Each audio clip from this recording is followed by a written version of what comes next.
Canvalla luot visuaalisen ansioluettelon helposti. Olet nyt Canvan pääsivulla.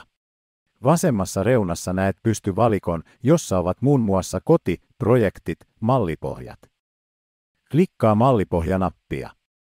Uusi valikko aukeaa ja valitse sieltä kohta yrityksille ja seuraavasta ansioluettelot. Hyvä, nyt voit valita sadoista ansioluetteloista mieleisesi. Ilmaisversioista löytää varmasti pienellä selailulla mieleisen lähtökohdan muokattavaksi. Ennen kuin teet päätöksiä, annan muutaman vinkin, joita voit miettiä valintaa tehdessä. Visuaalisuus on nykypäivää ansioluetteloissa, mutta mieti ensin, mikä on sinua miellyttävä määrä väriä ja elementtejä tekstin sisältöjen lisäksi. Vähemmän voi olla enemmän toisinaan. Klikkaa malli auki ja aloita editointi.